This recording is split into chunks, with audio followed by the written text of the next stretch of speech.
Estamos también siendo retransmitidos por el primer portal de noticias del Ecuador, ecuadorinmediato.com.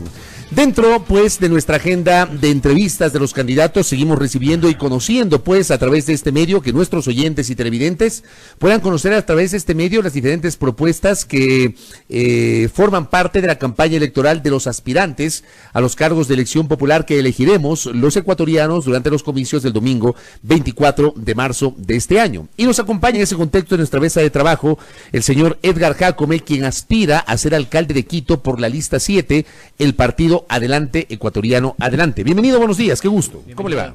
¿Cómo está? Buenos días. Buenos días, un placer compartir este espacio con ustedes, un cordial saludo a la audiencia y muy agradecido por la oportunidad. Gracias por acompañarnos. A ver, usted no es una figura política conocida, seguramente habrá gente que no le conoce. ¿Quién es Edgar Jácome? Bueno, antes de presentarme quiero expresarle mi solidaridad, respeto a usted, su familia. Muy gentil. Escuché la grave denuncia el día de ayer de este caso de acoso hacia su hijita y muchas de verdad gracias. Es algo que cuestionamos y que condenamos totalmente. Qué amable, muchas gracias. Bueno, Edgar Jácome es un quiteño de 46 años, estoy casado, tengo 2 niñas maravillosas y soy un emprendedor, un empresario. La academia ha sido una de mis grandes pasiones. Tengo una licenciatura y un doctorado por la Universidad Central de Ecuador, la Facultad de Ciencias Administrativas. Tengo una maestría en Relaciones Internacionales, 2 diplomados en tributación e impuestos, y estudiar para mí ha sido una de las cosas que me ha apasionado sobre todo. ¿Y en la actividad privada en qué área se ha desempeñado, Sí, señor Jácome? soy un empresario, un emprendedor, estoy haciendo emprendimientos desde que tengo 24 años. En el área turística, tengo entendido. Actualmente, entre otros de mis emprendimientos, el área turística es una de ellas y también estoy en el sector financiero. Vengo trabajando de manera independiente algo más de 21 años y principalmente creo que la forma de hacer una política transparente, directa, honesta, es siempre generando un espacio de propuesta nueva, ¿no? Porque la ciudad tiene como más de lo mismo y la ciudad, la colectividad del país necesita propuestas y perfiles nuevos, refrescar las líneas. ¿Qué le ha motivado en ese sentido hoy a dejar su actividad privada para involucrarse en la política? Porque de su relato entiendo, es la primera vez que usted incursiona en la actividad política. ¿Qué le motiva ahora a ingresar a la política? La situación en la que está la ciudad realmente demanda una transformación, un cambio radical. Esa fue mi motivación. Vengo trabajando siendo un militante político hace más de 25 años. Mis primeros pininos en la política fueron en la Universidad Central, pero apoyando esas grandes transformaciones que hemos buscado los ciudadanos, que hemos sido invisibilizados por la política y algunas veces hasta utilizados, junto con un grupo de gente importante que ahora me acompañan en las concejalías, decidimos tomar este reto. He estado luchando en el sector político por cerca de un año para encontrar espacio y transformar esa precandidatura a la alcaldía de Quito, en una verdadera candidatura. Y ahí vino ese gran apoyo de Lista 7, Adelante Ecuatoriano Adelante, que sin ningún condicionamiento, más bien con mucha apertura y con algo de confianza, me brindaron la oportunidad de representar al partido y obviamente presentar estas propuestas nuevas para cambiar realmente esta situación en la que está la ciudad, ¿no? En ese contexto, ¿cuál es su propuesta central, la principal propuesta de campaña que usted le presenta a los quiteños? Bueno, todos los problemas de la ciudad se resumen en una sola situación y que es el gran desorden en la que está. Quito está desordenada en el tránsito, está desordenada en la recolección de basura, en la planificación, en la gestión de transporte, en la gestión de empleo, entre otras. Así es que mi propuesta es venir a organizar este gran desorden.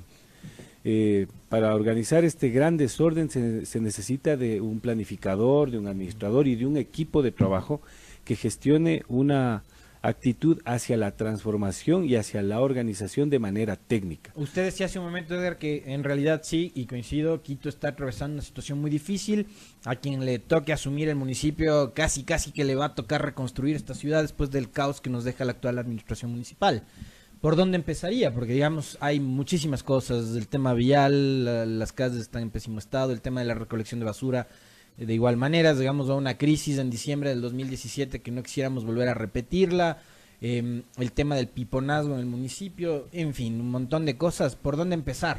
Bueno, Para organizar este gran desorden, lo primero que hay que hacer es aprobar el Estatuto Autonómico. Esa es la herramienta que nos servirá como plataforma para solucionar esos grandes males. Quito es un distrito metropolitano, pero solo en su nombre, más no en su accionar. En administración pública se necesita de un cuerpo legal porque cada acción debe ir anclada a una disposición legal.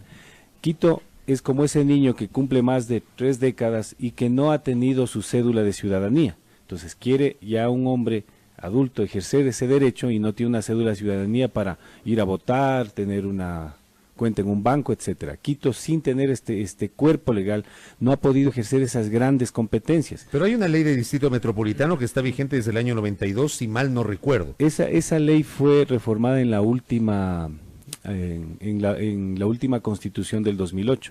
Entonces, ¿cómo ejecutar este documento y esta propuesta? Primero, obviamente, hay que llevar la aprobación del Consejo Metropolitano. Nosotros tenemos listo el proyecto de Estatuto Autonómico. Ahí hemos ganado más o menos 6 meses. En esas discusiones y esa aprobación del Estatuto Autonómico hay que llevarlo al control constitucional. ¿Qué ganaría Quito con el Estatuto Autonómico?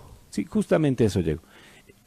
La Corte Constitucional aprueba el estatuto, se llama a la ciudadanía, al quiteño, al ciudadano, para que apruebe eso en una consulta popular, y posteriormente lo que ganamos es tener grandes competencias. Por ejemplo, para primero tener una gestión hacia el financiamiento directo con entes de financiamiento de índole internacional. Por ejemplo, la CAF entrega muchos préstamos y algunos de ellos no reembolsables. Tendríamos la oportunidad de transformar esta gestión del tránsito, que es caótica, de hacer grandes transformaciones en la seguridad y sobre todo de poner el modelo de gestión eficiente y coherente al servicio de la municipalidad y acabar con algo que usted me mencionaba al principio, de un aparato burocrático extremadamente inflado, más de 20,000 personas, ni el municipio sabe cuánta gente tiene. ¿Usted se haría entonces un proceso de reingeniería y de optimización del personal del municipio? Por supuesto, no solamente del personal, sino en todas las líneas. Un ejemplo claro, ¿cuál es una de las competencias que nos daría el Estatuto Autonómico? Hacer una gestión en la seguridad. Escucho a mucha gente que dice, la seguridad no es competencia mía, es competencia del Estado. Nosotros, Edgar Jácome, como candidato y como alcalde de Quito, hará que la seguridad sea una competencia del municipio y principalmente generar acciones a través de creando una guardia municipal que esté capacitada en estos grandes flagelos que tienen las ciudades grandes. Por ejemplo, la violencia de género, la violencia urbana, la violencia civil, y que den protección y seguridad al espacio público, plazas, jardines, parques, accesos a universidades y a colegios. Entonces, en ese sentido, esta guardia municipal que existe en otras ciudades, lo que hace es una sindiéresis, un anclaje o una interrelación entre la ciudadanía, el espacio público y su protección. Pero no estamos hablando que esa guardia municipal va a reemplazar las competencias de la Policía Nacional, no estamos hablando de eso. En lo absoluto. ¿Podría ser complementaria a la Policía Nacional? Será complementario porque, a ver, la Policía Nacional, y fuimos testigos hace unas semanas atrás de un lamentable hecho en la ciudad de Ibarra, que no están capacitados para luchar contra estos flagelos que tiene la violencia de género, la violencia urbana en las ciudades en el país. Fue una muestra clara y nos dio las alarmas. Entonces, esta policía metropolitana o esta guardia municipal, lo que tendrá, entre otras herramientas, es una gran capacitación para luchar contra estos flagelos que tienen las ciudades modernas. Inseguridad, o sea, no va a ser una policía que se va a dedicar a combatir o a perseguir comerciantes informales. En lo absoluto, temas de seguridad. En lo absoluto, seguridad, porque es el crimen organizado el que está a cargo de la Policía Nacional, y estos otros crímenes convexos que vienen siendo esos males de las grandes ciudades son los que nosotros estamos proponiendo que esta nueva fuerza se encargue de controlar, sobre todo, para darle seguridad a la ciudadanía. La ciudadanía reclama seguridad. Nosotros mismos y como ciudadanos hemos sido de alguna manera víctimas o vejados por ese gran control que tenemos ahora a través de los agentes metropolitanos. Es como que el municipio invierte en controlarnos a nosotros las personas y que hay un descuido en lo que es la erradicación de la violencia y de la delincuencia común. En materia ambiental, Edgar, ¿qué propone usted y su equipo de trabajo por el tema, por ejemplo, de la recolección de basura, por el tema de la revisión vehicular y otras cosas que afectan al ambiente?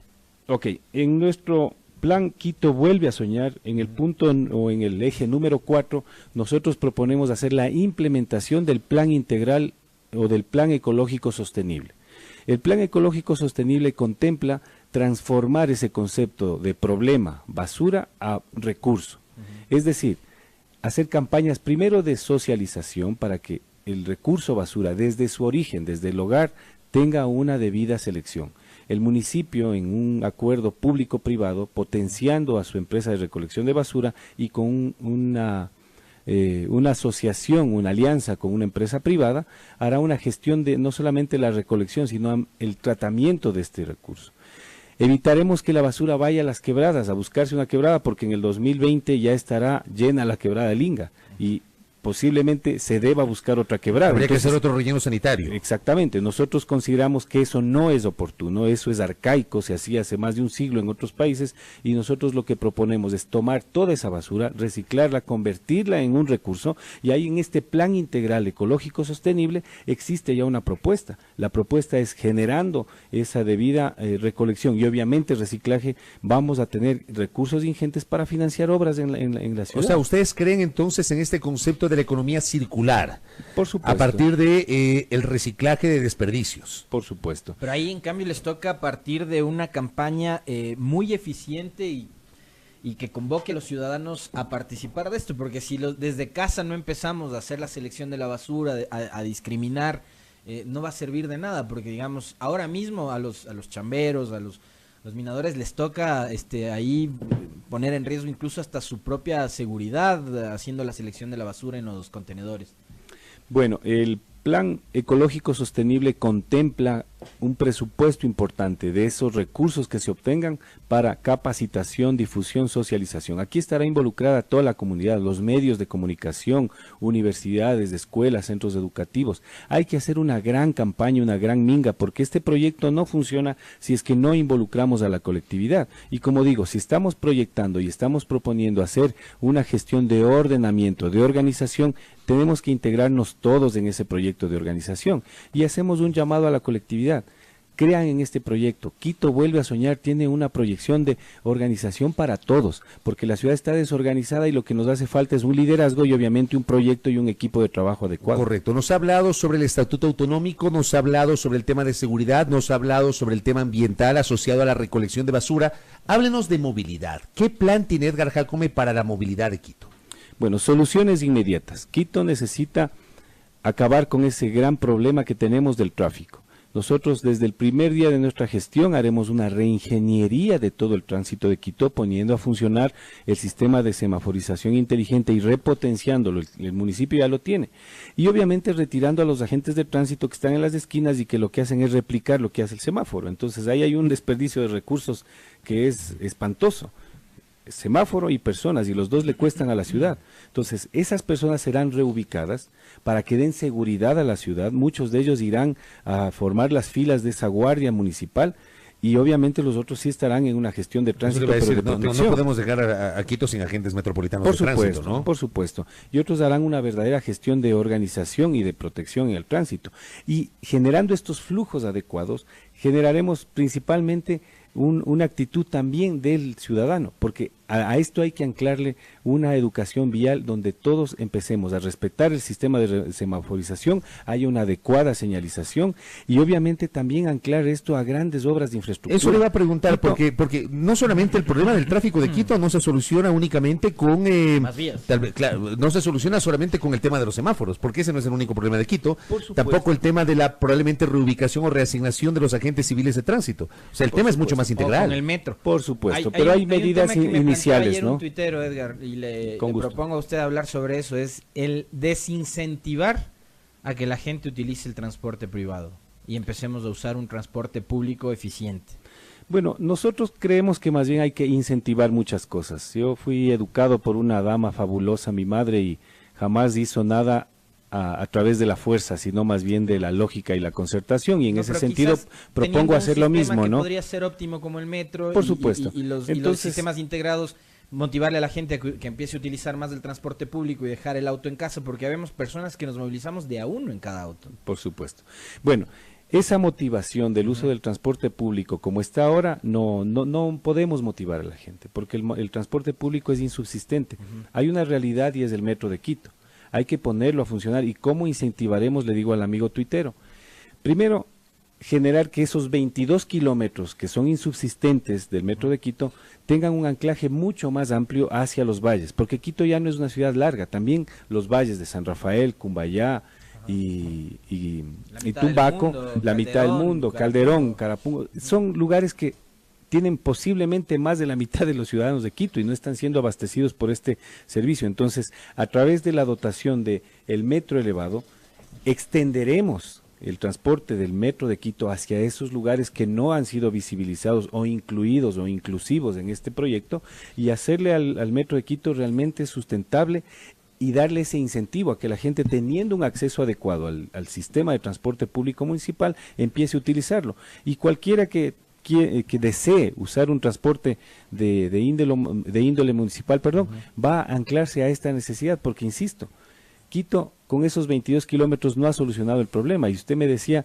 pero el problema de la movilidad es más integral. Claro. Por supuesto, hay grandes obras de infraestructura que hay que hacer. El problema es que Quito es una ciudad y ese tal vez es uno de los principales inconvenientes. Y hago una comparación con Guayaquil. Guayaquil tiene una topografía distinta, es una ciudad más bien cuadrada que se expande a los costados.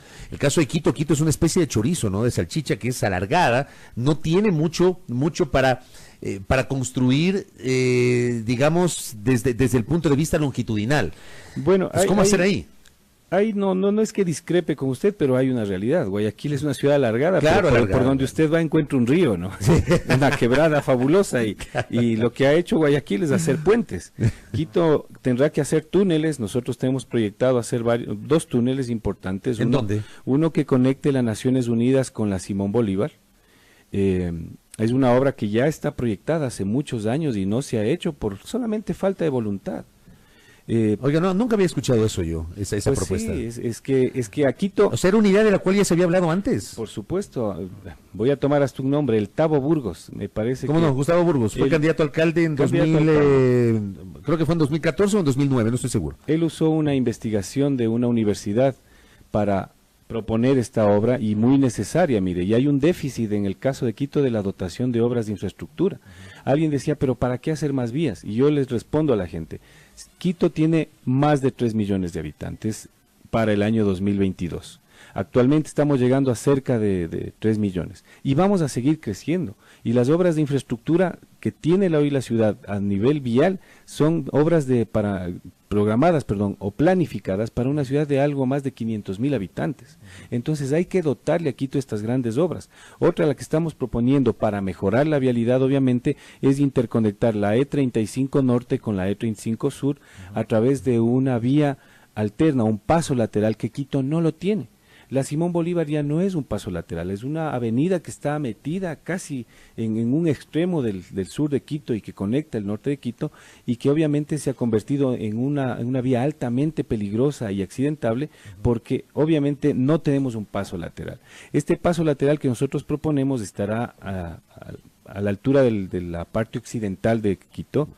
Conectará estas dos importantes vías, evitaremos el acceso del transporte interprovincial, del transporte pesado a la ciudad, mejoraremos la vialidad y dotaremos de estas obras que ya fueron proyectadas y que no se han hecho porque no ha habido la voluntad política. Usted me decía 2 segunditos. Por favor. Que en Guayaquil se puede hacer muchas cosas, pero lo que yo le digo, se encuentran con un río y le hacen un puente, se encontraron una montaña y le hicieron un túnel. Yo hacía solo la comparación orográfica o topográfica, porque evidentemente Guayaquil por su configuración tiene esa posibilidad, y hacía la comparación con Quito.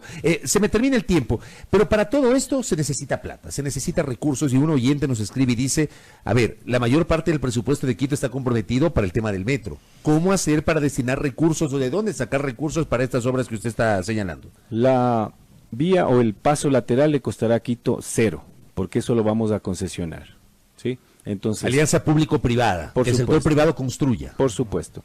En el caso del túnel, lo tenemos financiado con un préstamo de la CAF, que obviamente estas obras de infraestructura son necesarias, pero decirle a los quiteños que para los políticos el presupuesto es su norte. Para nosotros los planificadores, los emprendedores es nada más una herramienta y cuando falta el recurso buscamos siempre otros recursos a través de la productividad, de la generación de recursos que entre otras, la basura será uno de ellos. Las plataformas industriales que proponemos construir para llamar a esa gran inversión nacional y extranjera, para organizar al sector industrial que está enclavado en Carcelén y que necesita tener una mejor gestión ante la industrialización, ubicarlos en un lugar más adecuado en el sector de Calderón, generar inversión, generar trabajo en la zona de Calderón y Carapungo, y obviamente la construcción de una gran plataforma industrial en el sector del Inga para llamar a la industria de la petroquímica y esas grandes inversiones, donde nosotros hemos hecho ya un pequeño cabildeo con inversionistas extranjeros de Estados Unidos y de Europa para que vengan a invertir ahí. Quito necesita productividad, nosotros los emprendedores, y Edgar Jácome lo que propone es hacer de esta ciudad una ciudad productiva, innovadora, que genere industria, que genere trabajo y que se olvide de esa cortapisa del presupuesto. Ya no tengo plata, no hago nada. En 20 segundos, Edgar, nos piden que le preguntemos qué va a hacer con el Parque Bicentenario. El Parque Bicentenario lo vamos a convertir en una gran plataforma de ferias.